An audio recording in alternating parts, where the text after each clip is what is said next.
네, 안녕하세요. 저는 2부 진행을 맡은 마나츠 마넥츠의 김가연 매니저입니다. 네, 포럼 2부의 이슈 리서치 순서를 시작하겠습니다. 네, 지금 저희 덕성여자대학교 학생분들께서 준비를 해주시고 계시는데요.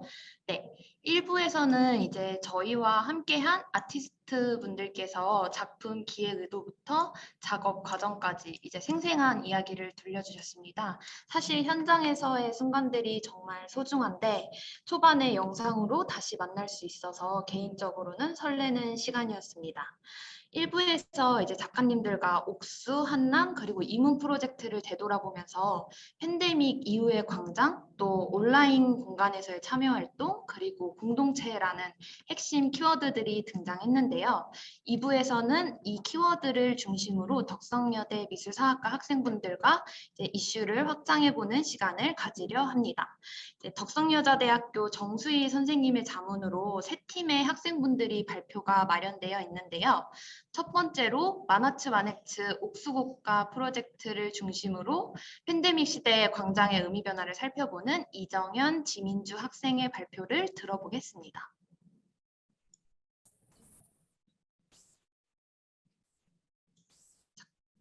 안녕하세요. 소개받은 덕성여자대학교 미술사학과 석사과정생 이정현이라고 합니다. 혹시 제 목소리 들리실까요? 네. 네, 감사합니다. 네, 그러면은 잠시만요.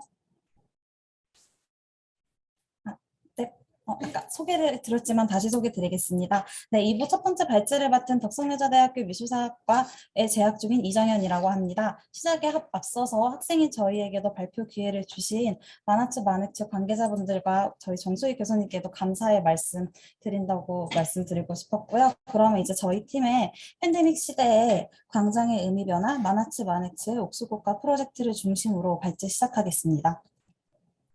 목차입니다.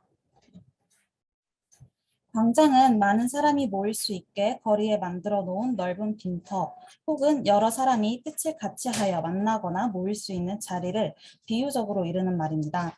그러나 2020년 코로나 바이러스의 유행 이후 우리의 일상은 사회적 거리두기를 기반으로 한 뉴노멀로 대체되었기에 기존의 광장이라는 개념 역시 뉴노멀이라는 시대적 변화상에 맞추어 재정의될 필요가 있습니다.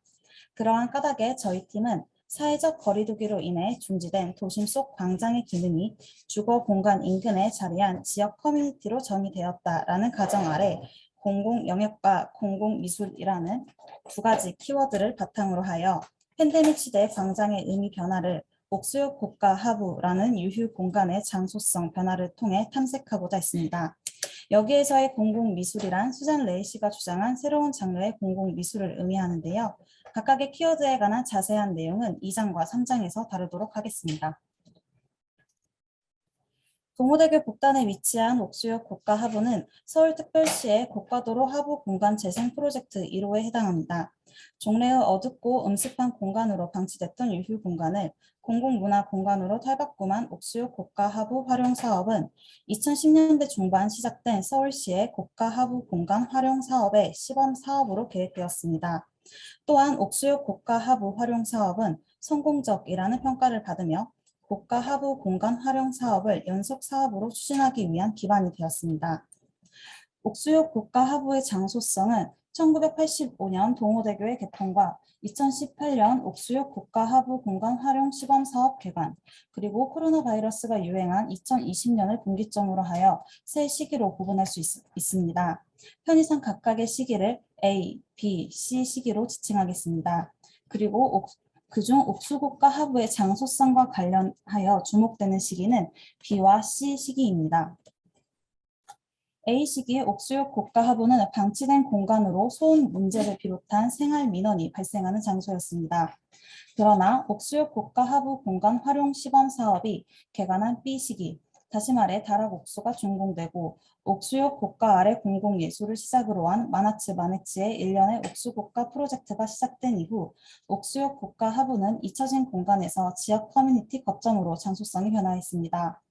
관련하여 렐프의 장소성 이론에 의하면 장소를 형성하는 것은 인간의 경험, 장소와의 환경 관계 등으로 장소, 사람, 시간, 행위는 분리할 수 없는 하나의 통일체입니다. 또한 장소의 정체성은 물리적 특징과 관찰 가능한 활동과 기능, 그리고 의미 또는 상징 등으로 구분되며 그의 결합을 통해 전체성이 형성되는데요. 하지만 이들의 결합 방식은 무한하여 그의 명확한 한정이 불가능하기에 이는 조합으로 이해하여야 합니다. 여기에서 저희 팀이 주목한 것은 물리적 환경과 사람 간의 관계, 즉 상호작용입니다. 1985년부터 2018년에 이르기까지 30년이 넘는 시간 동안 간헐적으로 개최되었던 교육시장과 공연 등의 5개 프로그램을 제외하면 옥수역 고가 하부와 사람, 즉 주민 간의 통합적인 상호작용은 거의 전무하다시피 했다고 생각됩니다. 그러나 2018년 이후 전개된 1년의 마나츠 마네츠의 프로그램은 모두 관객, 즉 주민의 참여를 전제로 한 대면 프로그램이었기에 당시 마나츠 마네츠의 프로젝트는 인간과 물리적 환경의 상호작용을 위한 일종의 매개체였다고 생각됩니다.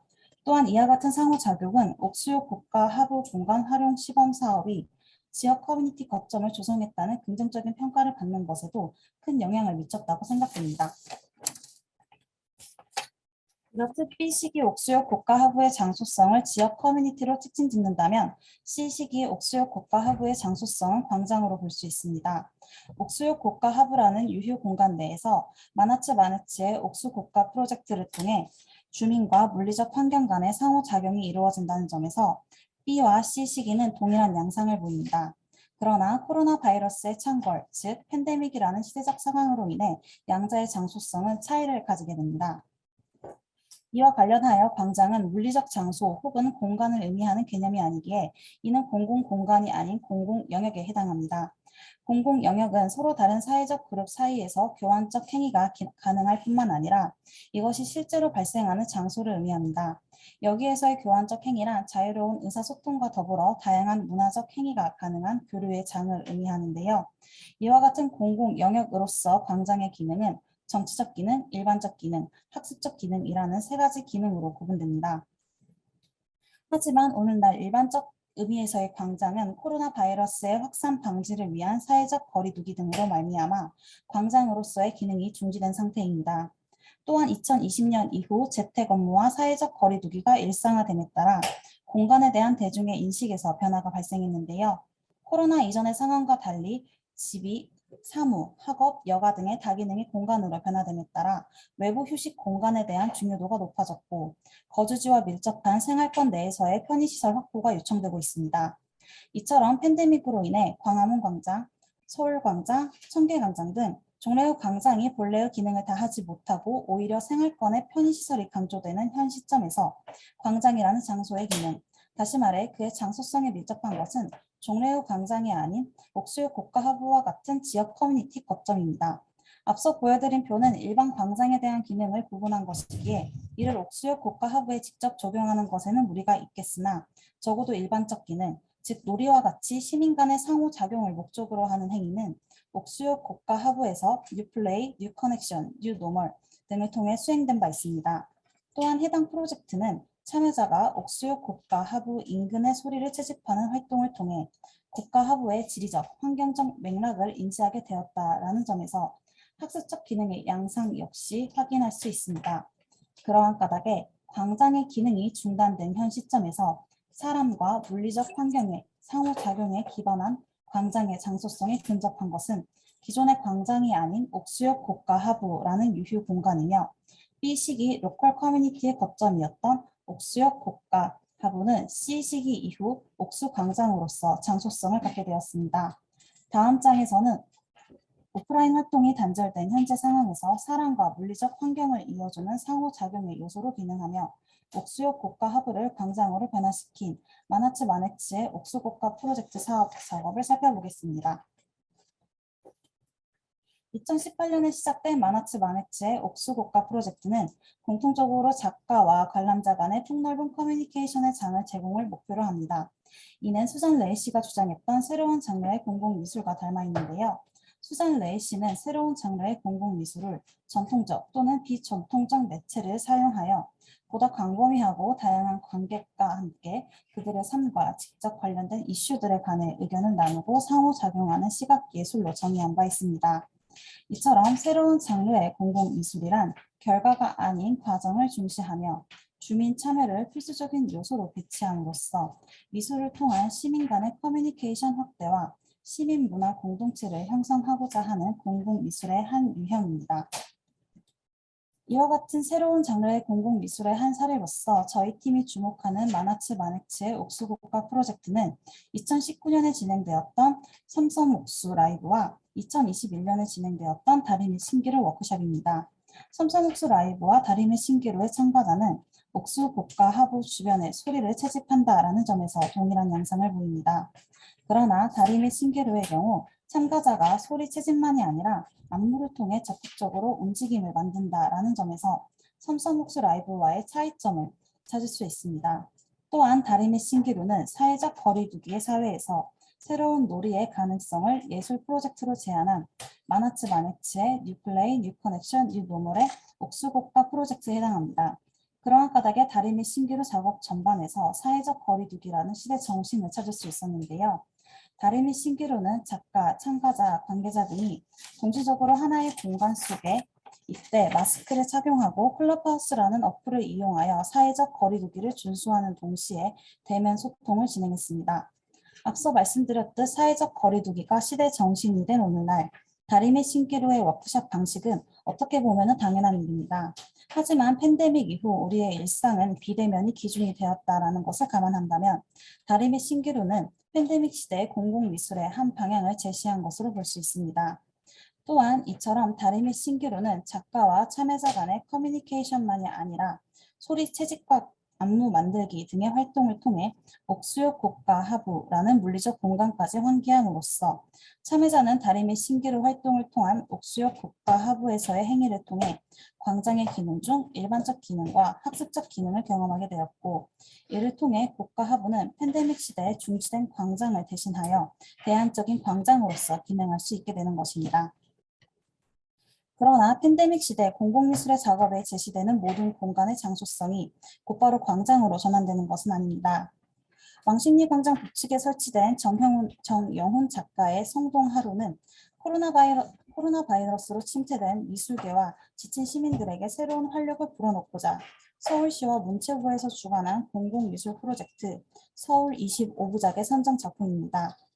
성동의 하루 작품 옆에 적힌 글귀에는 관람자, 즉 당신을 주인공으로 상정하여 빛을 매개로 한 추억과 상상의 공유를 언급하는데요.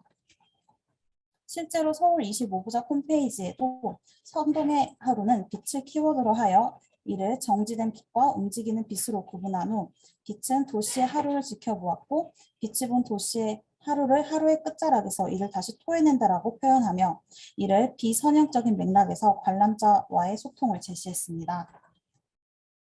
하지만 성동의 하루가 설치된 왕십리 광장은 왕십리 민자역사 바로 앞에 위치한 까닭에 작품이 토해낸 빛은 왕십리 민자역사의 내연사인과 별다른 차이를 주지 못할 뿐만 아니라 관람자의 소통 역시 물리적 환경이 아닌 빛을 매개로 한 것이므로 전국적으로 본 작품에 대한 관람자의 경험은 왕십리 광장이라는 물리적 공간에 대한 관람자의 경험으로 이어지지 않다고 생각됩니다.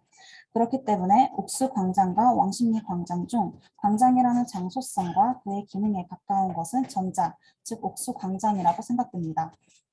결론입니다. 공공미술을 통해 관람자는 작가와 작품 간의 커뮤니케이션만이 아니라 커뮤니케이션을 바탕으로 한 경험을 통해 물리적 공간, 즉 장소와도 소통할 수 있게 됩니다. 또한 이와 같은 공공미술의 특성은 팬데믹으로 인해 종로의 광장이 부재한 현재의 시점에서 특정 공간의 장소성을 광장으로 전환할 수 있는 가능성을 열어줍니다. 이와 같은 장소성은 물리적 환경과 사람 간의 상호작용을 기반으로 하기에 장소성을 전환시킬 수 있는 공공미술은 커뮤니케이션을 기반으로 한 새로운 장르의 공공미술 계열만이 그에 부합한다고 볼 수 있습니다. 본 발제에서는 그의 예로 옥수곡가 하부와 마나츠 마넥츠의 옥수곡가 프로젝트를 살펴보았습니다.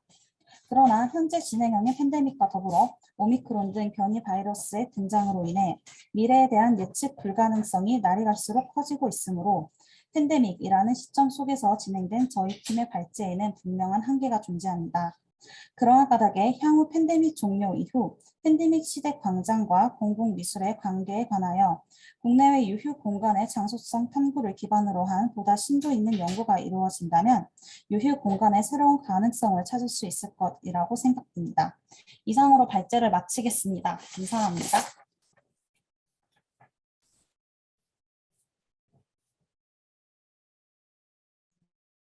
네, 지금까지 이정현 민주 학생팀의 발표였습니다. 너무 좋으셔서 귀에 쏙쏙 잘 들어왔던 것 같습니다. 네, 그 옥수역 광장은 처음 조성될 때 옥수역 광장이라는 이름으로 지어졌지만 저희는 이제 예술작품과 예술 프로그램들을 통해서 동네 광장의 역할을 더 적극적으로 보여주고자 했는데요. 만화츠 마네츠의 2018년 프로젝트부터 또 코로나 이후 새로운 쉼과 놀이의 공간을 제안하는 이번 프로젝트의 과정까지 정현님의 발표를 통해서 시대적 상황에 따라 프로젝트의 변화하는 모습을 만나볼 수 있었습니다.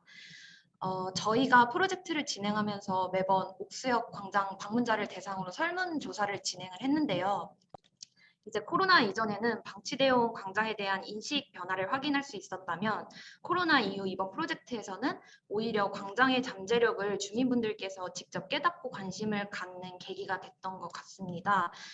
예를 들면 이제 거리두기를 하면서 갑갑함이나 신체에 점점 무감각해지는 모습, 또 어린아이들의 교우관계 단절 등 이런 부정적인 상황들을 광장이라는 공간에서 직접 되돌아볼 수 있었다는 답변이 굉장히 흥미로웠는데 그 기억이 났습니다. 네. 그러면 저희 이제 두 번째 이슈 리서치로 코로나 이후에 더 활발하게 고민이 필요한 온라인 공간의 공공미술을 살펴보는 전윤미 학생의 발표를 진행하도록 하겠습니다.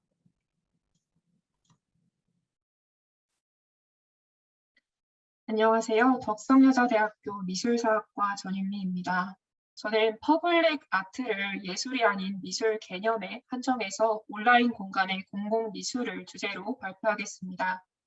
우선 공간에서 영역으로 이행된 공공미술의 개념과 공공성을 살펴보고 온라인 공간의 공공미술을 세 단계로 구분해서 조명하고자 합니다. 이를 통해 공공성에서 공감성으로 나아간 공공미술의 의미를 언급하고 포스트 코로나 시대 새로운 예술 실천의 가능성을 재현하고자 합니다.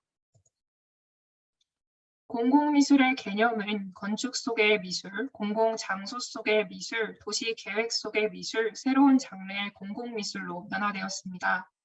앞선 세 단계가 공간에 주안점을 두고 공익이라는 명목 아래 공공성을 추구했다면 새로운 장르의 공공미술은 영역에 주안점을 두고 공적 영역의 미술 개념에 주목합니다. 이 개념은 공공의 개념을 물리적인 장소성에서만 찾지 않고 예술적 행위가 이루어지는 특정한 장소를 둘러싼 정치, 사회, 문화적 맥락을 고려하고 있습니다. 공공미술의 공공성에 대한 평가를 살펴보면 운동 같지 않은 해프닝, 속빈 강정, 그저 슬로건처럼 겉도는 경향 등 부정적인 인식이 만연했습니다. 공공미술의 공공성에 대한 다수의 평가가 부정적인 상황은 새로운 예술 실천으로서 공공미술에 대한 고민을 촉발시켰습니다. 그 과정에서 확장된 의미의 공적 영역으로서 온라인 공간에 주목했습니다. 오프라인의 창작 행위와 결과가 온라인 공간과 연결되고 온라인 공간의 개방적 특성과 더불어 참여적 미술 양상을 인식했습니다. 그리고 이 참여적 요소를 통해 시민은 방관자에서 참여자로, 참여자에서 창작자로 변화된 역할을 수행하며 공공미술이 확장된 의미의 공공성을 자아냈음을 밝히고자 했습니다. 먼저 공공미술 정보의 디지털화로 볼 수 있는 아카이브 사이트를 살펴보겠습니다. 왼쪽은 영국과 미국, 캐나다 중심의 아카이브 사이트이고 오른쪽은 한국문화예술위원회 즉 아르코 시각예술부가 운영하는 공공미술 포털과 문화체육관광부가 주최하고 재단법인과 지자체가 주관하는 마을미술 프로젝트입니다. 외국의 경우 프로젝트에 대한 정보를 제공하기도 하지만 공공미술 관련 다양한 자료, 지식, 현안을 집적하고 있었습니다. 이와 달리 우리나라의 경우는 사업 성과 보고서 중심의 아카이브가 주를 이루었습니다. 시민의 참여를 장려한 대표적인 아카이브는 퍼블릭 아트 아카이브입니다. 크라우드 소싱 방식을 채택하고 있습니다. 이 방식은 대중이 참여해 아이디어를 제안하고 이를 반영한 결과물을 만들며 수평적 형태의 정보 생산과 공유를 지향하는 방식입니다. 누구나 참여할 수 있지만 전문가의 심사를 통해 최종 등록 여부를 결정함으로써 질적 수준도 확보하고 있습니다. 또 다른 사례는 게이츠헤드의 시의회 홈페이지입니다. 도시 재생의 성공 사례인 안토니 곰리의 북방의 천사에 관한 일련의 정보를 인포메이션 팩을 통해 제시하고 있습니다. 인포메이션 팩은 68페이지 분량의 성인용과 교육용 자료인 아이용을 따로 제작했습니다. 주목되는 것은 큐레이터와의 질의응답, 반대 여론, 논쟁, 기술적 어려움, 엔지니어 정보 등을 포함한 것인데요.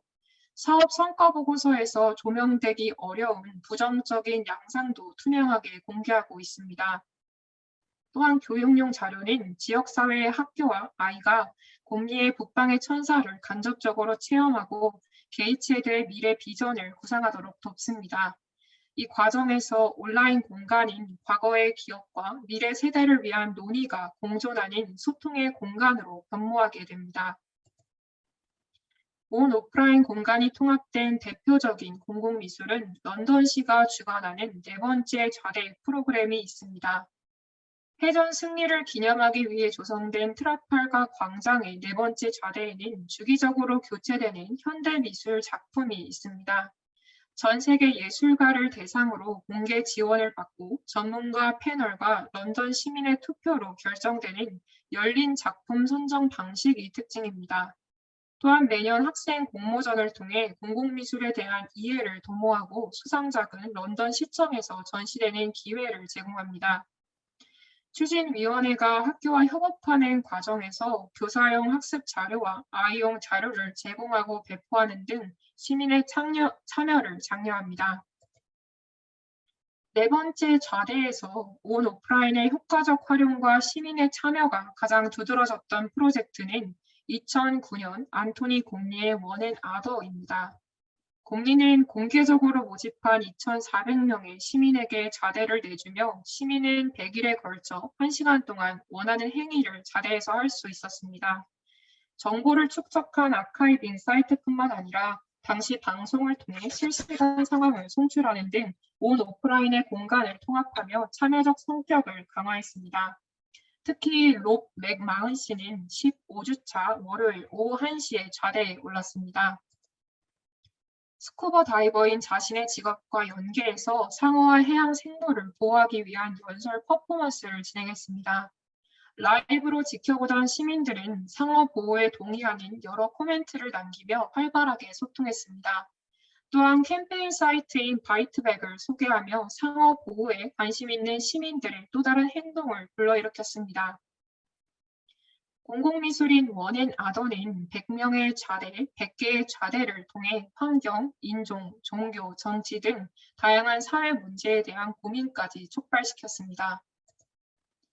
게이츠헤드와 런던시의 사례는 시공간의 제약이 없는 온라인 공간을 활용하여 전문적이고 체계적인 교육용 자료와 가이드라인을 제공하고 기타 참고 자료를 제작하며 공유하는 등 온라인의 활동을 오프라인의 창조적인 움직임으로 확장시켰습니다.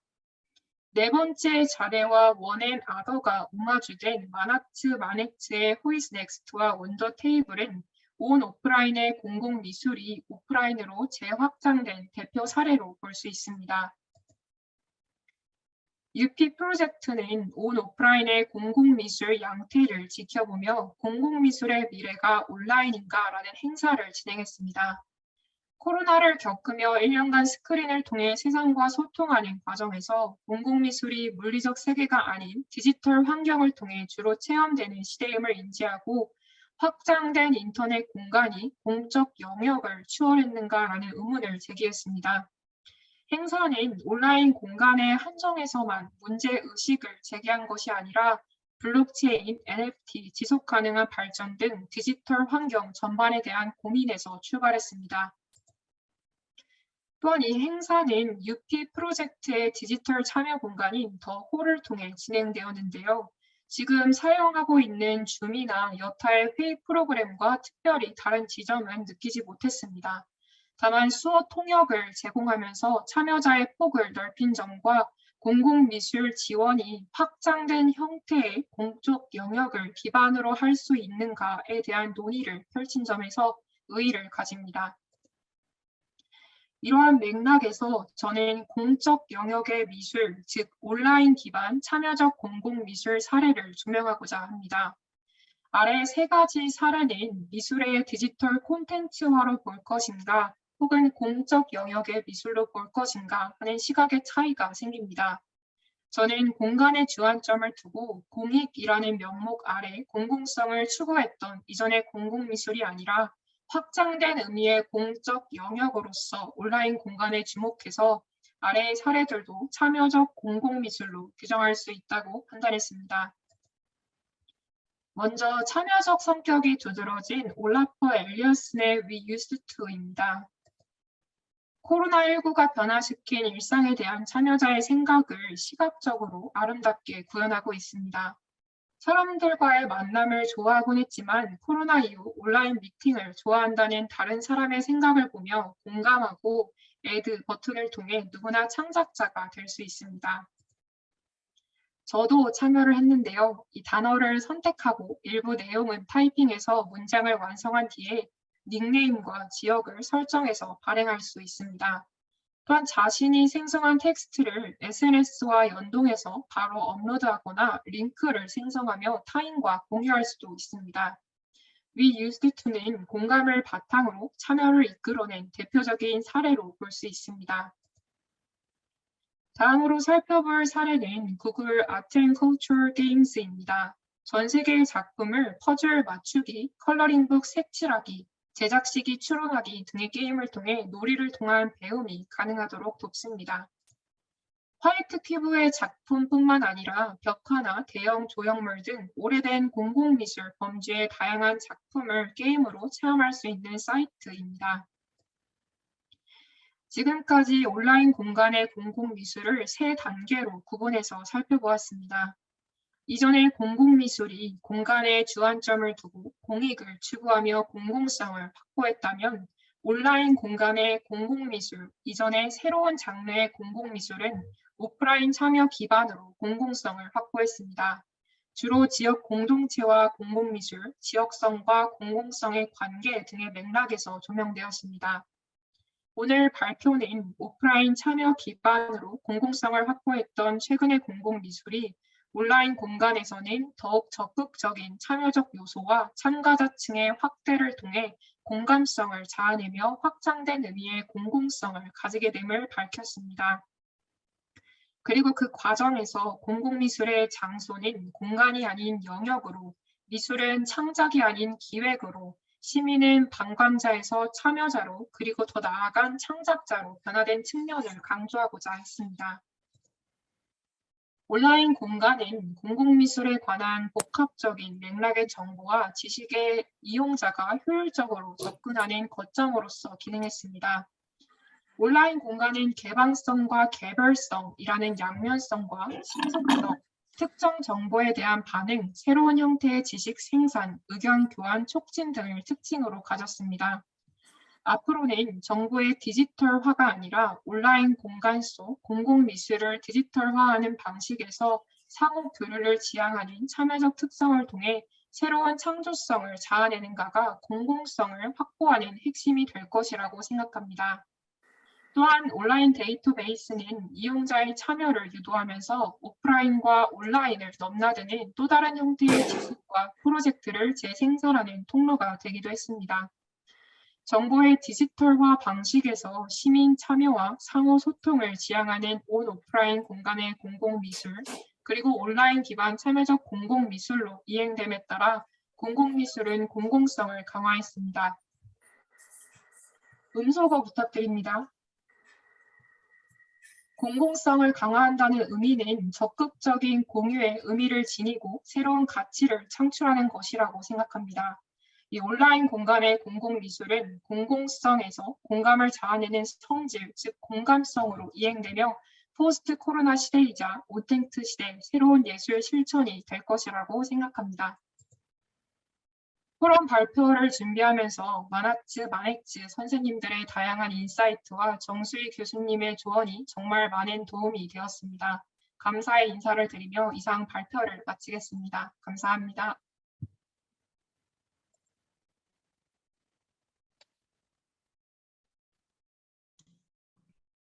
네, 전윤미 학생의 발표 감사합니다. 온라인에서 진행되는 공공미술의 다양한 사례들을 공유해 주셨는데요. 다 너무 중요하고 좋은 사례들이어서 저도 조금 더 자세하게 살펴봐야 될 것 같습니다. 이번 발표에서는 무엇보다 저희 포럼의 제목이기도 한 공감성이라는 단어가 많이 와닿았었는데 가장 온라인에 특화되었던 저희 한남국가 프로젝트와 함께 간단한 코멘트를 드리고 싶은데요. 이제 한남국가 프로젝트의 경우에도 기후위기와 환경 문제를 주제로 고가 아래 현장을 비롯한 온라인과 오프라인 공간을 활용해서 예술 활동을 좀 다양하게 시도해 본 게 특징인데 이제 해당 주제가 모두에게 해당되는 공동의 이슈였기 때문에 다수의 다양한 사람들의 목소리를 우리가 어떻게 모으고 또 어떻게 보여줄지 또 이를 통해 관객은 어떤 경험을 하게 될지 머릿속에 가장 많이 그려가면서 진행했던 것 같습니다. 그래서 이 과정들이 전윤미님의 발표를 통해서 공감성을 포용한 공공성이라는 주제로 그 의미와 가치를 찾아볼 수 있어서 저희에게도 많은 인사이트가 된 것 같습니다. 네, 마지막으로는 이제 공공예술과 함께 시대적 흐름에 따라 변화하고 있는 공동체의 의미를 짚어보는 이수연, 이정영 학생팀의 발표를 진행하도록 하겠습니다.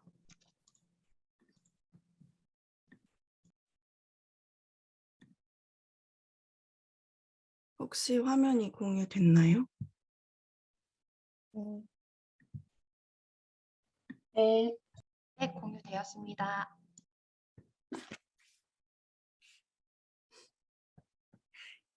네, 안녕하세요. 공동체성과 공공예술의 연관성이라는 주제로 발제를 준비한 덕성여자대학교 미술사학과 이정현, 도고동문학과 이수연입니다.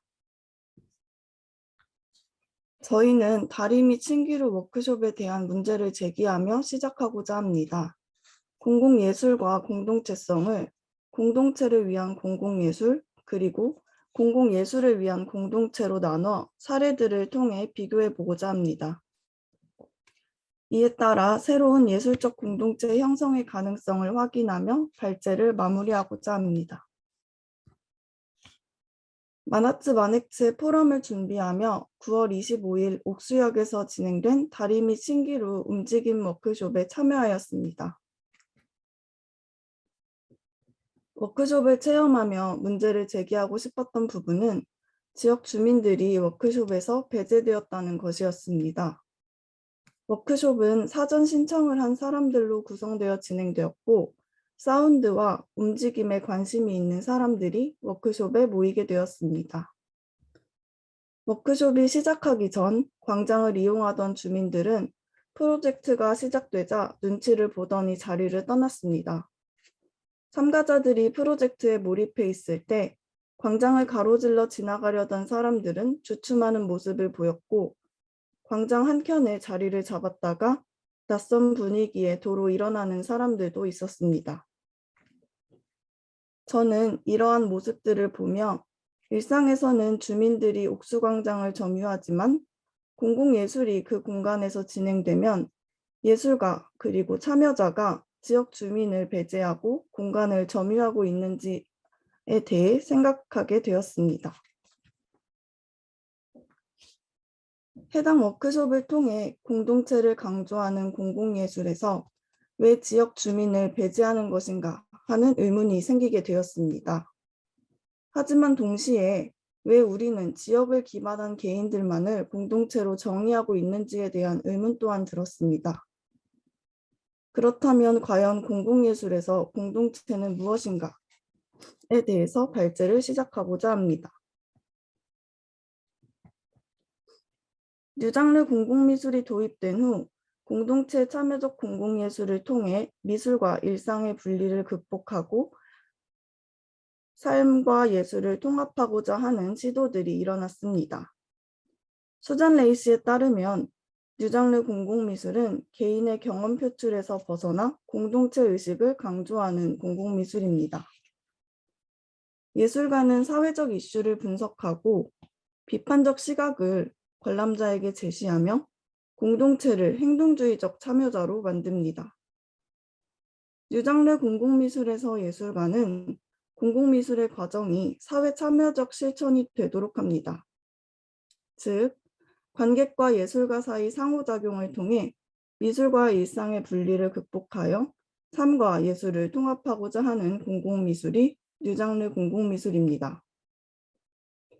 공동체의 참여를 강조하는 뉴장르 공공미술은 공동체를 위한 공공예술이라 할 수가 있습니다. 여기서 공동체를 위한 공공예술, 공동체란 무엇일까요? 제프 켈리는 공동체란 삶의 장소에 대한 기억을 공유하는 집단이라 정의를 내립니다. 그에 따르면 기억으로 공유된 삶의 장소는 곧 공동체가 되며 공동체는 기억들의 배열입니다. 알렌 레이브는 지리, 가치, 목표 또는 사회적 조건들에 의해 통합된 자기의식적 집합체를 공동체로 정의합니다.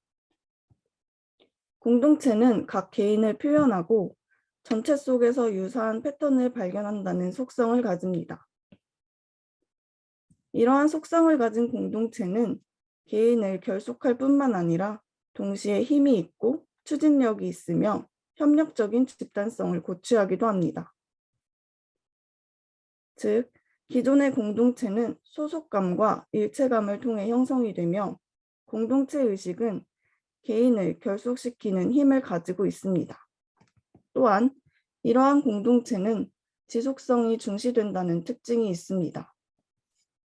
이러한 정의에 부합하는 공동체를 위한 공공예술의 사례로 존 에이언의 공공미술과 태평동 양말목 이야기를 들 수 있습니다.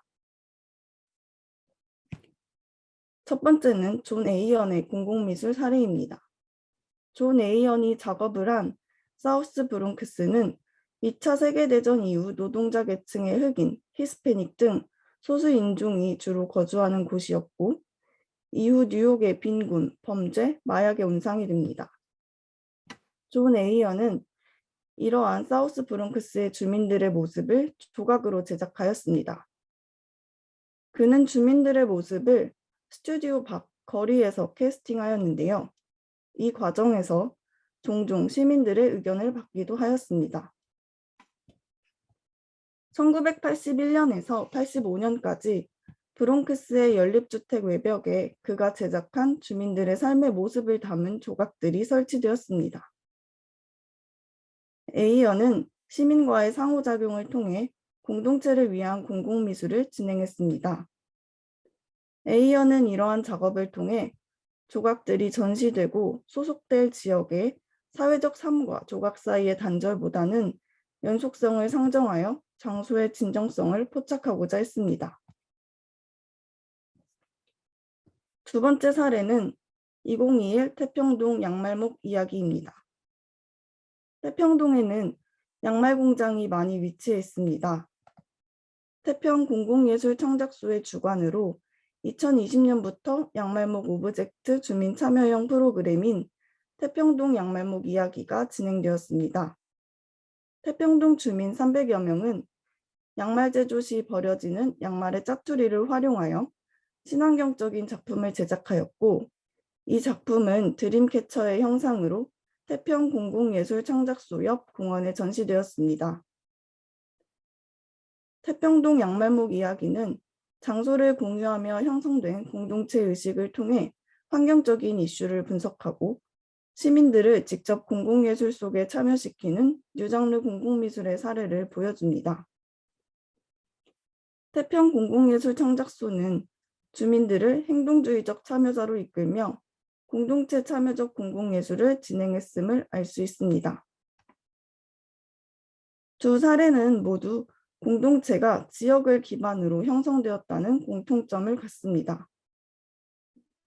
저희는 지난 9월 워크숍에 참여한 공동체가 지역성을 띠고 있지 않다는 것을 확인할 수 있었습니다. 만약 저희가 공동체란 지역을 기반으로 해야 한다는 기존의 정의에서 벗어나 예술 행위 자체에 초점을 맞춰본다면 어떨까요? 현재 많은 공공예술에서는 예술 행위라는 특정 공통된 목표를 가지고 개인들이 모이기 시작합니다.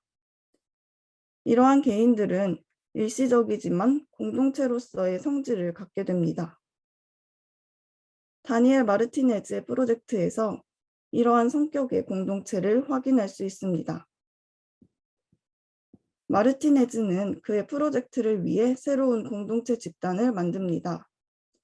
마르티네즈에 의해 만들어진 이 공동체는 일회성 이벤트를 수행하는 단일한 목적을 가진 집단입니다. 이러한 공동체를 권미원은 일시적으로 창출되는 공동체라고 명명합니다. 일시적으로 창출되는 공동체는 미술 자체를 위해 집단이나 조직이 새롭게 구성되고 효력을 갖는 공동체를 의미합니다. 권미원은 자신의 저서인 장소 특정적 미술에서 일시적으로 창출되는 공동체의 문제점을 지적합니다. 일시적으로 창출되는 공동체는 큐레이터와 후원기관의 행정적, 제도적 개입에 많은 의존을 한다. 해당 공동체는 예술 없이는 존속할 수 없다라는 이유입니다. 마르티네즈의 프로젝트에서 보여진 일시적으로 창출되는 공동체의 사례를 마나츠 마넥츠의 프로젝트를 통해 찾아볼 수 있습니다. 2019년 마나츠 마넥츠 플레이풀 예술 체험 프로젝트 중 하나로 두들몬스터가 진행되었습니다. 해당 프로젝트는 두들링을 통해 나만의 몬스터를 그리고 여기에 미디어 파사드를 추가하여 옥수곡과 하부 벽면에 시민들이 그린 몬스터를 전시하는 프로젝트입니다. 프로젝트에 참여하기 위해 다양한 시민들이 모였고 이들은 옥수곡과 하부 벽면에 나의 두들링 그림을 전시한다는 공통된 목표를 가졌습니다. 해당 프로젝트에서 시민들이 그린 그림은 아주 잠시 동안 유지되었고 서로의 그림을 감상한 후 프로젝트가 끝나면 그림과 함께 공동체도 사라지게 됩니다. 즉, 두들몬스터의 공동체 역시 예술 없이는 존속할 수 없는 일시적으로 창출되는 공동체의 특징을 잘 보여줍니다. 저희가 체험한 다리 및 신기루 움직임 워크숍 역시 일시적으로 창출되는 공동체의 특징을 보입니다. 해당 워크숍의 의도에 맞게 공동체 집단이 새로 구성되었고 효력을 갖게 되었습니다. 두들몬스터와 마찬가지로 공공예술 체험이라는 공통된 목적을 가지고 모인 공동체이기 때문에 공공예술이 완료된 후에는 더 이상 존속할 수 없습니다. 이와 같이 현재 공공예술에서는 기존의 공동체성에 부합하는 공동체뿐만 아니라 공공예술을 위해 존재하는 공동체 등 다양한 유형의 공동체가 등장하고 있습니다. 앞서 본 사례처럼 일시적으로 창출되는 공동체는 예술을 공통된 목표로 다양한 개인들이 모인 집단이기 때문에 이들은 기존의 공동체처럼 삶의 장소에 대한 기억을 공유하지도 않고 소속감을 갖지도 않습니다. 하지만 이들은 예술 행위라는 특정 공통된 목표를 가지고 모인 집단으로 예술이 진행되는 동안은 강한 결속력을 보여줍니다. 기존의 공동체가 중시한 지속성 역시 없기 때문에 이들은 예술 없이는 존속할 수 없습니다. 하지만 이들에 의해 예술이 완성되었기 때문에 이들이 없으면 예술 역시 존속할 수 없습니다. 이들은 아티스트나 큐레이터가 설정한 의도에 의존하여 공공예술에 참여하는 모습을 보이지만 공공예술에 참여하는 것은 자발적이기 때문에 그들 스스로 기획된 공공예술에 참여에 선택했다는 자발성을 갖습니다. 이렇게 일시적으로 창출되는 공동체는 취향을 공유하는 공동체로 변모할 가능성을 보입니다. 이들은 자신의 예술적 취향에 부합하는 공공예술에 참여함으로써 소속감이나 지속성, 지리적 공통점을 가지고 있지 않더라도 취향을 공유한다는 유대감을 형성합니다.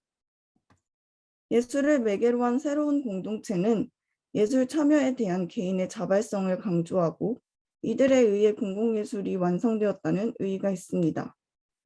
여기서 예술은 만날 수 없던 개인들이 새로운 공동체를 형성할 수 있는 기회를 제공해주는 역할을 합니다.